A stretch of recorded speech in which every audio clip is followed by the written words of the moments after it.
Salve, salve! E aí, pessoal? Tudo bem com vocês? Vocês já devem ter ouvido falar por aí, né, das plantas sativas terem um efeito mais eufórico e as plantas índicas terem um efeito mais sedativo. Mas será que isso é verdade?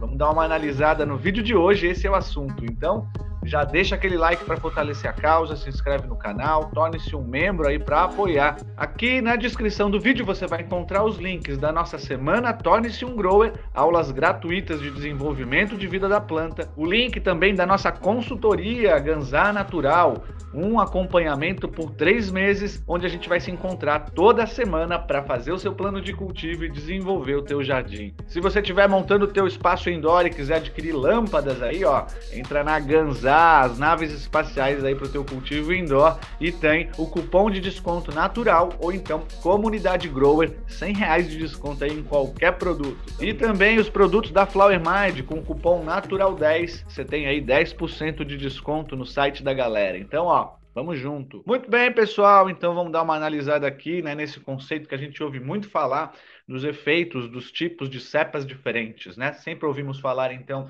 que as plantas com tendências mais sativas tinham um efeito mais eufórico e as genéticas mais puxadas para a índica, um efeito mais sedativo, mais corporal. Essa matéria aqui da Smoking Buddies vai desmistificar esse conceito, chegando à conclusão, então, que não há diferença entre os tipos de cepa sativa e índica, ou seja, não há nenhuma evidência científica dessa dicotomia entre as sativas e as índicas. Essa conclusão vem visualizando a planta em nível molecular, e essas genéticas não apresentam em sua composição molecular diferenças de padrão que diferenciem esses dois tipos. Mas claro, né, se você for em um país legalizado ou numa coffee shop, por exemplo, você vai ver nos rótulos dos produtos essa diferenciação que distingue entre as sativas e índicas e os efeitos que elas podem proporcionar. Então, breeders, dispensários, consumidores ainda se baseiam nessa classificação para obter o teu produto,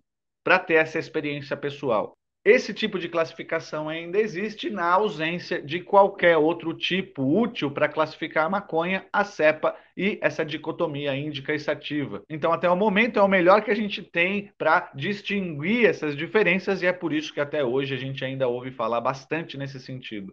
Essa classificação começou no século XVIII e começou por conta da aparência da planta. Então, o tipo de folhagem, o tipo de coloração, o tipo de porte é o que dava essas características visualmente para os observadores. Jean-Baptiste Lamarck é o nome do pesquisador que no século XVIII classificou, fez esse sistema de classificação da cannabis com base justamente na aparência das várias amostras de plantas que ele tinha disponível. Então Lamarck observou, né, que essas plantas com características mais índicas, elas eram mais curtas e com hastes mais firmes, folhas grossas e atarracadas que cresciam em padrões alternados, enquanto que as plantas do tipo sativa eram mais altas, com folhas mais finas e macias. Então Lamarck concluiu que por conta dessa diferença física da planta, elas também teriam um efeito diferente no corpo. Nos anos seguintes a Lamarck, então, né, outros pesquisadores botânicos acabaram pondo em xeque essa classificação, dizendo que na verdade só existia um tipo de cannabis, que eles classificaram então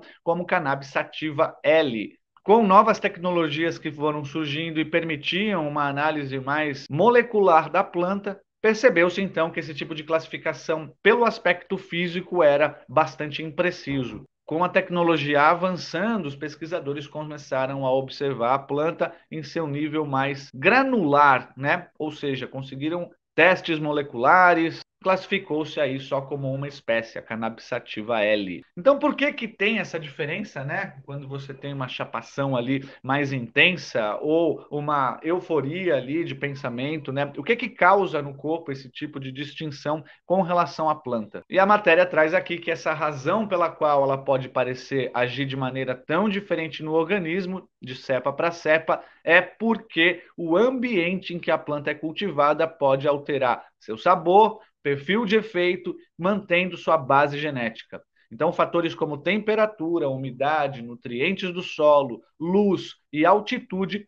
podem afetar como uma pessoa que fuma, vaporiza ou come um produto de maconha vai reagir fisicamente. Então, eles dizem que uma mesma genética, uma mesma cepa que é cultivada em diferentes circunstâncias ambientais pode alterar o efeito que ela vai ter no organismo. Então, por esse motivo, depois alguns breeders, alguns consumidores e vendedores começaram a analisar um outro componente para ver qual que é essa característica mais predominante, que são justamente os terpenos, que são esses compostos não psicoativos que vão dar o odor, o sabor, que vão ter também ali um valor no nosso sistema endocannabinoide, né, atuando aí com os canabinoides. E existem mais de 100 tipos aí diferentes de terpenos que a planta da maconha vai produzir. E eles dizem aqui, então, que a única forma de observar os efeitos concretamente é na tentativa e erro, experimentando ali, vendo no teu corpo como é que funciona.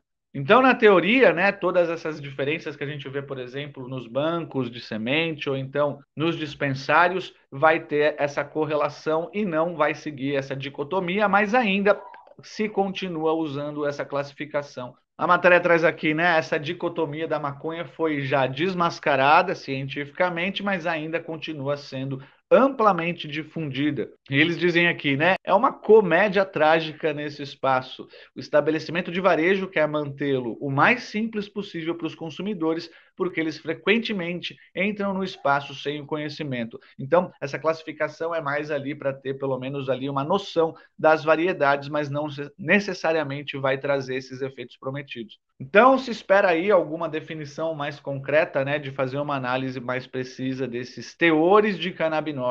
Então, não necessariamente uma planta mais sativa vai ter um efeito eufórico e não necessariamente uma planta índica vai ter um efeito mais relaxante, né? Então, tudo vai depender ali, inclusive, de como essa planta é cultivada, a ambientação em que ela se desenvolve e também todas essas variáveis aí, né? Então, essa distinção entre essas duas genéticas vai ser mais só a relação física da planta, de tipo de folhagem, coloração, tempo de maturação e o porte especificamente da planta. Muito bacana, né? A gente sempre aí tenta fazer a desmistificação dos assuntos, então, o que você acha aí dessa matéria? E diz aí pra gente, na tua preferência, qual o tipo que você mais gosta, as sativas, as índicas e por quê?